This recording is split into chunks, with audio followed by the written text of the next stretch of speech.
नमस्कार साथियों, सबसे पहले चैनल को लाइक शेयर और सब्सक्राइब करें और वीडियो के अंत तक बने रहिए। दोस्तों आज हम रीट भर्ती से संबंधित न्यूज़ आपके सामने लेकर आए हैं, जो शिक्षा मंत्री मदन दिलावर के द्वारा दी गई जानकारी है। साथियों, शिक्षा मंत्री मदन दिलावर ने कहा है कि नवंबर के दूसरे सप्ताह में जारी होगा रीट का नोटिफिकेशन।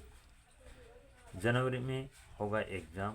मंत्री बोले टीचर्स के रिक्त पदों का कर रहे हैं रिव्यू। यानी हमारे जो शिक्षा मंत्री है मदन दिलावर, उनके द्वारा जानकारी दी गई है यहाँ पर कि नवंबर का जो दूसरा सप्ताह है उसमें रीट की विज्ञप्ति जारी कर दी जाएगी।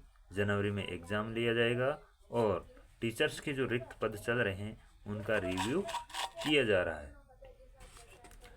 राजस्थान में टीचर बनने का जो सपना देख रहे युवा है उनके लिए बहुत अच्छी खबर है। साथियों, Rajasthan eligibility exam for teachers, जिसे रीट के नाम से जानते हैं, जनवरी के तीसरे सप्ताह में होगा।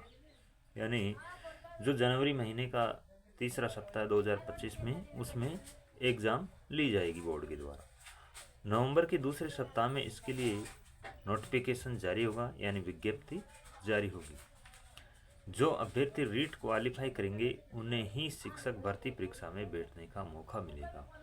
यानी मंत्री जी ने साफ साफ कहा है कि जो अभ्यर्थी रीट परीक्षा को क्वालिफाई करेंगे वही परीक्षा में बैठेंगे। शिक्षा मंत्री दिलावर ने कहा कि राजस्थान सरकार नवंबर के दूसरे सप्ताह में रीट की विज्ञप्ति जारी करेगी। अभ्यर्थियों को आवेदन के लिए 1 महीने का वक्त दिया जाएगा। यानी जो आवेदन प्रक्रिया है वो इसकी 1 महीने तक चलने वाली है। तो साथियों, अंतिम तिथि का वेट नहीं करते हुए विज्ञप्ति आते ही तुरंत को सभी को अपना अपना आवेदन फॉर्म फिल करना है। शिक्षा मंत्री दिलावर बोलते हैं कि टीचर्स के जो रिक्त पद हैं उनका रिव्यू कर रहे हैं। रिव्यू करने का कारण है दोस्तों कि जो भी रिव्यू करने के बाद में जो भी पद खाली रहेंगे उन पदों को स्पष्टीकरण करके उसके बाद में विज्ञप्ति जारी करेंगे। मंत्री जी ने बताया कि फिलहाल शिक्षा विभाग में रिक्त चल रही पोस्ट के साथ ही टीचर्स की पदोन्नति के बाद की संख्या का रिव्यू किया जा रहा है। देखिए, यहाँ पर जो शिक्षा विभाग में रिक्त पोस्टें चल रही हैं उनमें टीचर्स की पदोन्नति के बाद की संख्या का रिव्यू किया जा रहा है। यानी पदोन्नति करने के बाद में जो पद खाली होंगे उन पर विज्ञप्ति आने की संभावना है। जैसे ही ये प्रक्रिया पूरी हो जाएगी उसके बाद ही पता चलेगा कि राजस्थान में टीचर्स के कुल कितने पद फिलहाल रिक्त है। यानी जैसे ही प्रमोशन होगा, प्रमोशन के बाद में जो प्रमोशन होकर के सीटें खाली होंगी प्रमोशन होने पर, उसके बाद में ही रिक्त पदों का स्पष्टीकरण होगा। उसके आधार पर, यानी जो रिक्त होंगे प्रमोशन के बाद, उसके आधार पर ही परीक्षा की विज्ञप्ति जारी की जाएगी। ओएमआर सीट में मिलेंगे 5 ऑप्शन। देखिए, शिक्षा मंत्री दिलावर जी ने साफ साफ कहा है कि ओएमआर सीट में 5 ऑप्शन छात्रों को मिलेंगे। शिक्षा विभाग के शासन सचिव कृष्ण कुणाल ने बताया कि इस बार रीट में अभ्यर्थियों को ओएमआर सीट में 4 की जगह 5 ऑप्शन दिए जाएंगे। यानी ये 5 ऑप्शन देंगे। किसी सवाल के जवाब के लिए 4 की जगह 5 विकल्प होंगे। यानी प्रत्येक सवाल में अब 4 की जगह 5 विकल्प ये देंगे। ऐसे में अगर कोई अभ्यर्थी चारों विकल्प नहीं भरता है तो उसको 5वां विकल्प भरना होगा।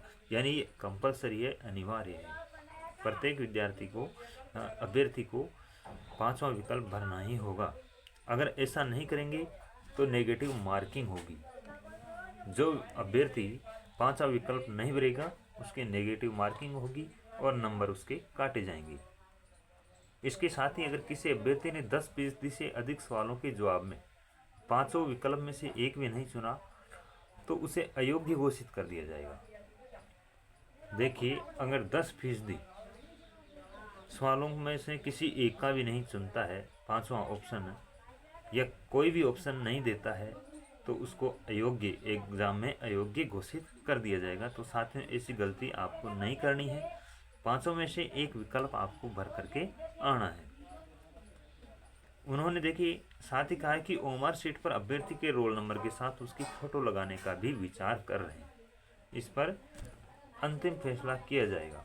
साथियों, अब जो ओएमआर शीट आपकी आएगी उस पर आपके रोल नंबर के साथ में आपकी फ़ोटो भी लगाने का विचार कर रहे हैं और लगाएंगे। इस बात का ये अंतिम फैसला जल्द लेंगे। तो साथियों, इससे जो शिक्षा में फर्जीवाड़ा है वो कम होगा। बहुत अच्छी पहल है साथियों। अब आप अपनी तैयारी को अभी से मजबूती प्रदान करें और साथ ही साथ आप इस चैनल को लाइक, शेयर और सब्सक्राइब करें और कमेंट अपने सुझाव कमेंट बॉक्स में दें। धन्यवाद। राम राम साहब।